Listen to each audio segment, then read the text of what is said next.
Hola, hola, ¿qué tal? ¿Cómo les va? Buenas tardes, un fuerte abrazo. Gracias a todos por acompañarnos. Estoy tremendamente contento de estar con ustedes en esta ocasión. Como les dijo María Antonieta, soy Rogelio Rosemena, abogado de profesión, graduado en esta universidad, en la UES, y tengo una historia bastante particular que se las quiero contar, que es una historia llena de sueños, de riesgos, de fracasos también, de levantarme, de innovar y hacer muchas cosas. Vamos a trabajar sobre 4 ejes en esta charla, que precisamente ustedes están viendo lo que es soñar, lo que es arriesgar, innovar y reinventarse. Todos estos ejes van apareciendo en diferentes momentos de mi carrera profesional y van apareciendo con importancia. Muchas veces se van mezclando. No es que cronológicamente van a estar siempre en orden, pero los vamos a ir mencionando en diferentes ocasiones. Yo en el año 1998 ingreso a la Universidad Espíritu Santo a estudiar Derecho. Ingreso a la Universidad Espíritu Santo a estudiar Derecho. Y en ese entonces, que me gustaba el Derecho, mi padre era abogado, yo igual tenía muy presente el tema de ser periodista deportivo, al menos. Como muchos chicos, había soñado ser probablemente futbolista, director técnico, pero decía, por lo menos me conformo con ser periodista deportivo. Pero desgraciadamente el campo del periodismo deportivo era bastante pequeño en ese momento. Había muy pocos canales, no habían medios digitales, eran muy pocos los periodistas y dije, tengo que enfocarme en hacer algo que me vaya a sacar adelante en la vida, que es ser abogado. Y empecé a estudiar, pero nunca abandoné esa pasión. Siempre soñé en que podía hacerlo de alguna manera. Año 98 empiezo mi carrera de Derecho, año 99 pasa un año, sigo soñando, estudiando. En el año 2000 me toca casarme.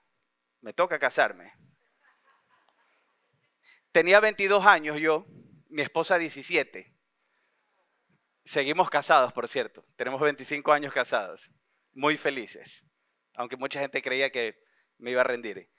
Pero en eso de arrancar en ese tiempo, imagínense ustedes lo duro que era para mí realmente pensar en una carrera, tener una esposa, noviembre del año 2000 tener un hijo, y yo seguía soñando con esta carrera del periodismo deportivo. Y dije, bueno, ya, olvidémonos del tema de ser futbolista, director técnico, periodista. Y me reúno con unos amigos y les digo, inventemos algo. Seamos por lo menos empresarios, vendamos futbolistas. Y en ese momento desarrollamos y dijimos, hagamos una página web que sea de scouting para vender futbolistas. Y nos arriesgamos.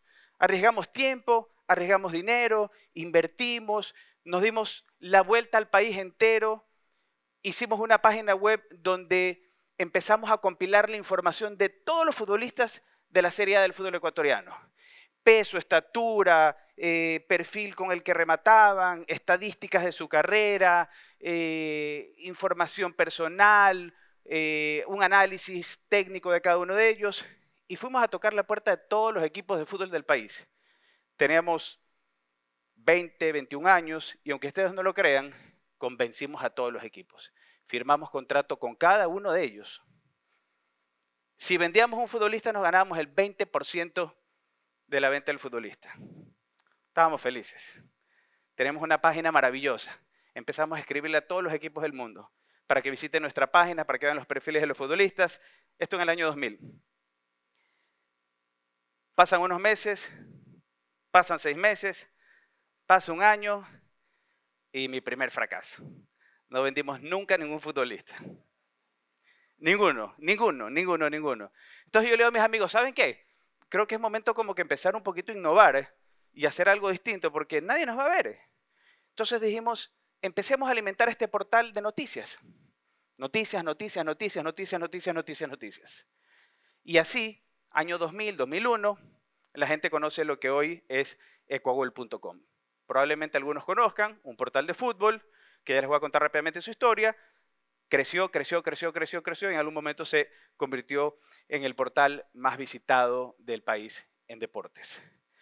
En el año 2002 logramos algo tremendamente satisfactorio para mí. Nos convertimos en el primer medio digital independiente Digo independiente porque no éramos parte de Diario El Universo o Diario El Comercio o Ecuavisa, por decirles. Éramos un medio independiente. El primer medio independiente de toda Latinoamérica en haber sido acreditado por primera vez a una Copa del Mundo como un medio digital. Ecuagol, de Ecuador.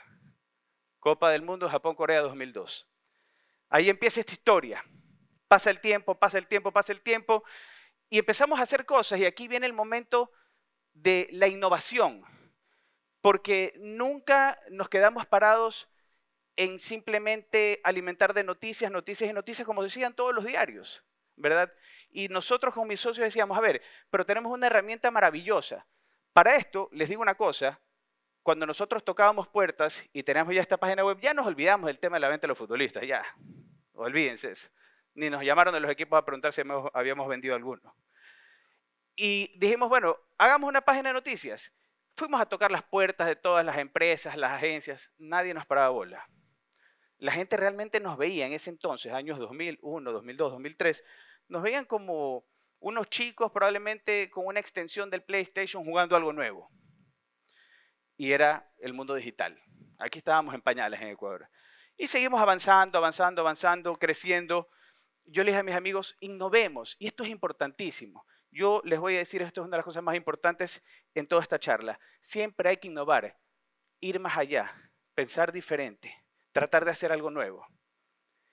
Yo le digo a mis amigos, a uno de mis socios les digo, si en el mundo del fútbol se contabilizan los goles, le digo, ¿por qué no contabilizamos las asistencias, los pases gol? Claro, para ustedes muchos van a decir, ¿qué tiene de novedoso contar las asistencias? En ese año, en ese tiempo, nadie contabilizaba las asistencias. No voy a decir que lo inventé yo, que lo creé yo, pero nadie contabilizaba las asistencias. Ustedes podían ingresar a los portales de ESPN, de la BBC, Diario El Clarín, Diario Le, Don Balón en España. Nadie contabilizaba las asistencias. ¿Por qué se nos ocurrió eso? Porque uno de mis socios dice, en la NHL, en el hockey de Norteamérica, se cuentan las asistencias y tiene mucho valor en la estadística de un jugador de hockey la asistencia. Y le digo, contemos las asistencias. Pasaron los meses, los años, y todos los medios nacionales comenzaron a contar las asistencias. Y si no las contaban ellos, se remitían a la información de Ecuagol. En ese entonces, en esa época, no existían los Disney Plus, los Star Plus, no existían los Zapping, no existían las OTT en las que ustedes podían ver el fútbol en otro lugar del mundo. Simplemente el fútbol ecuatoriano no se lo veía en ningún otro lugar que no sea en Ecuador. Y la gente se informaba el día siguiente de los partidos de lo que podía leer, por ejemplo, en Diario El Universo. Pero nosotros lo hacíamos el día del partido. ¿Para qué esperar al siguiente día? ¿Para qué esperar, si tienes un medio digital, para qué esperar y hacerlo como si fuera un medio escrito? El mismo día. La información había que, se acababa el partido, se subía la información. Y nosotros en ese entonces íbamos con las computadoras grandotas, el CPU, el monitor, el teclado. Íbamos al estadio, pedíamos línea telefónica, nos conectábamos. ¿Ustedes se acuerdan, alguien aquí del dial-up? El dial-up. Conectar el ya, así nos conectábamos. Y nosotros implementamos, no lo inventé yo, lo había visto que lo hacía la BBC de Inglaterra, el minuto a minuto, escrito. Y la gente en el exterior estaba feliz. La gente, el ecuatoriano que vivía en Estados Unidos, en Europa, se informaba minuto a minuto de eso. Bajábamos a la cancha con una cámara digital, con minidisc, subíamos, trepa, las ingresas a la computadora, minuto a minuto, pon la foto, y la gente veía en ese momento lo que sucedía. No lo inventamos nosotros, pero lo implementamos acá. Y así fueron pasando muchas cosas, hasta que aproximadamente en el año 2006 decidimos contratar a un desarrollador web, a un programador, y creamos una base de datos gigante. Íbamos todos los días lunes a la Federación Ecuatoriana de Fútbol a ver las actas de los partidos. Ingresamos toda la información, las alineaciones, en qué minuto habían ingresado los jugadores, en qué minuto habían salido, las tarjetas amarillas, en qué minutos las habían mostrado, las amarillas, las rojas, los goles, todo. Y este desarrollador, este programador, lo que hizo fue compilar todos esos datos, acumularlos, llenar la información, tabularlos y mostrarlos a través de una interfaz. ¿Qué es la interfaz? Ustedes ingresaban a la página web y veían todo lindo, maravilloso, y podían, de una estadística, verla mostrada de 1000 y un formas. Yo no inventé el Big Data. Pero después de 10 años, cuando yo entré a estudiar periodismo a la universidad, estaba en auge el concepto del Big Data. Y nosotros lo hacíamos acá. Y todos los medios de comunicación se remitían a la información de Coagol. ¿Qué les quiero decir con esto? Que siempre estuvimos buscando algo diferente que hacer. Algo diferente que hacer. Bueno, pasó el tiempo. Y tengo que ir acelerando un poquito. Pasa el tiempo y seguimos en este desarrollo. Coagol sigue creciendo, pero las empresas no nos paraban bola. La gente no invertía. Las agencias no ponían un centavo de publicidad. Y yo le digo a mis amigos, ¿saben qué? Es momento de reinventarnos. Y tenemos que dar un paso hacia atrás. Aquí lo que la gente sigue leyendo es el periódico y las revistas. Pongamos revista Coagol. Y sacamos revista Coagol en el año 2005, finales del 2005, y la rompimos en el Mundial del 2006. Vendíamos todo. Imprimíamos 2000 revistas quincenales, hasta que, claro, el dinero empezó a llegar acá porque la imprenta me decía tienes que pagarme antes de ingresar y a mí las empresas me pagaban 60 días después.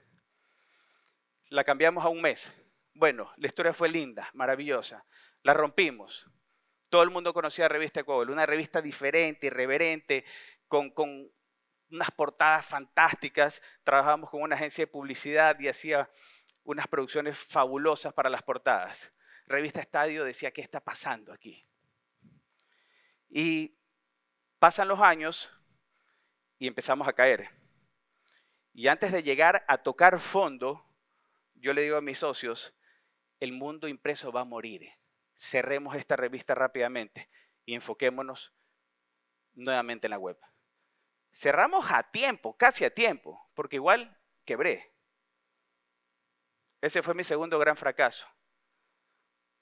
Tuve que ir a la oficina de mi papá casi que llorando a decirle, estoy quebrado, no tengo plata. Y teníamos una deuda con la imprenta y un pocotón de cosas. Pero la cerramos a tiempo, porque si no me hubiera demorado un poco más hubiera sido peor.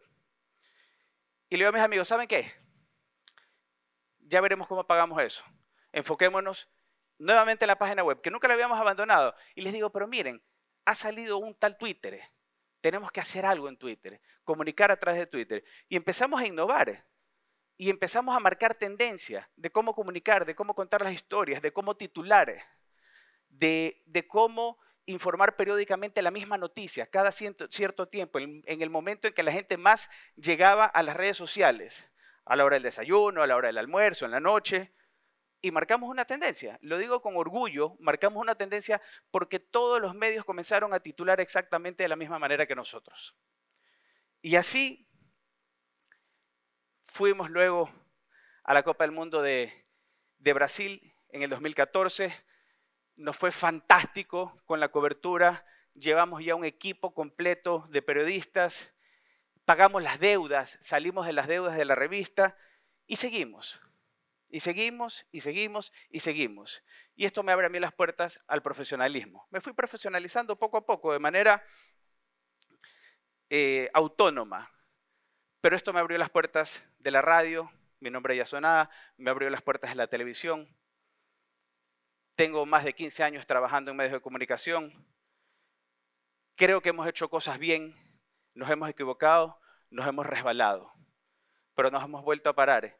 Y todo en base a 4 ejes: soñar, arriesgar, innovar y reinventarse. Porque se los conté y en varios momentos de mi carrera, de mi vida, de mi profesionalización, me tocó reinventarme y nunca estar parado esperando en un solo lugar, sino tratar de buscar algo nuevo, algo diferente. Por eso, para finalizar esta charla, yo simplemente les quiero dar un mensaje que espero que todos lo recuerden siempre. El que ve más allá y el que piensa diferente es muy probable que termine descubriendo algo que no haya sido descubierto en ningún lugar, o al menos en el lugar en el cual a ustedes les está tocando desarrollarse, que es lo que me pasó a mí en muchas ocasiones. Muchas gracias por acompañarnos.